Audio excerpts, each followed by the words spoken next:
घनश्याम के अनेक कल्याणकारी चरित्रों के दिव्य संस्मरणों से भरा छपिया गांव एक तीर्थ बन चुका था।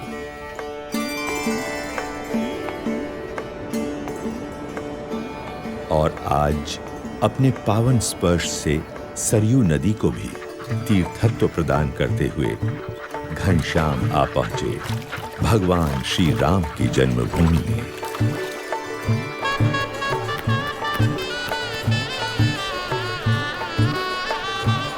मंदिरों की महानगरी में। पिताजी, वो देखिए, अयोध्या आ गई।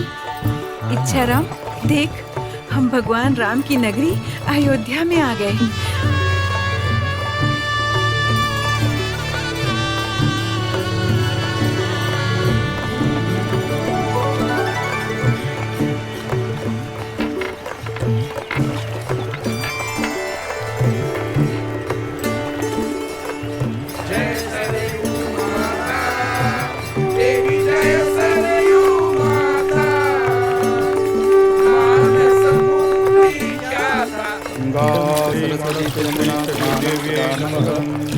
ओम श्री वरुण देवताय, ओम श्री अग्नि देवताय,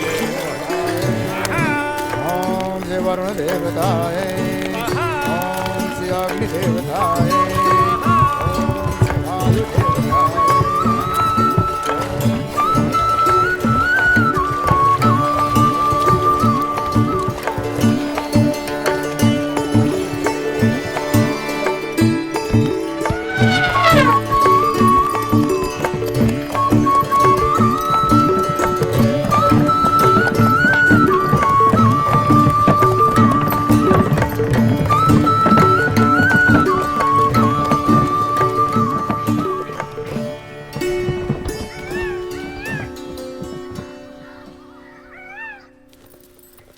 अयोध्या में सपरिवार स्थायी होने के बाद पिता धर्मदेव जी स्वयं घनश्याम प्रभु को वेद उपनिषद आदि शास्त्रों की शिक्षा देने लगे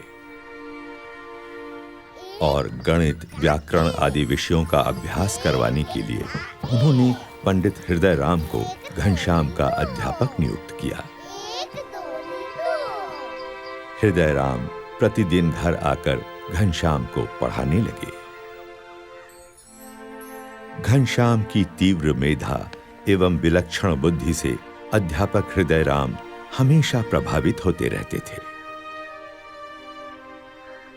अभ्यास के दौरान कभी-कभी तो यह समझना भी मुश्किल हो जाता था कि अध्यापक कौन है और विद्यार्थी कौन है, कौन पढ़ रहा है और कौन पढ़ा रहा है।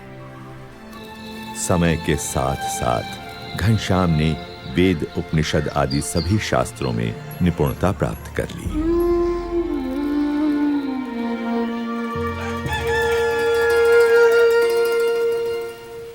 विद्या अध्ययन से पहले घनश्याम अपने नित्य कर्म का निष्ठापूर्वक पालन करते थे।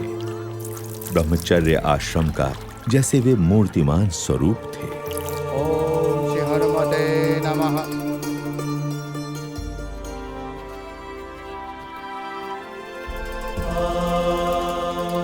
सभी को प्रतीत हो रहा था कि घनश्याम की सोच समझ और परिपक्वता बड़े बड़ों से भी बड़ी थी।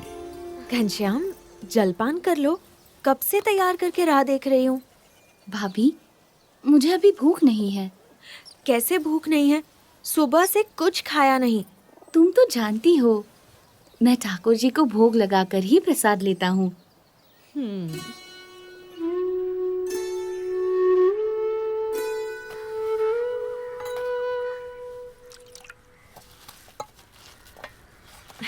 ये लो। नहीं नहीं।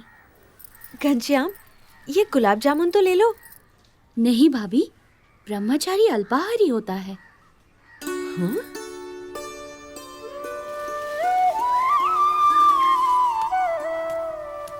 ये क्या घनश्याम, जब विश्राम करने के लिए चारपाई है तो जमीन पर क्यों लेटे हो? पिताजी, ब्रह्मचर्य आश्रम त्याग का आश्रम है। इस आश्रम में शरीर संयमित रखना चाहिए। ये भी तप है। इतनी बाल्यावस्था में इतने उच्च विचार, कितना असाधारण है यह बालक।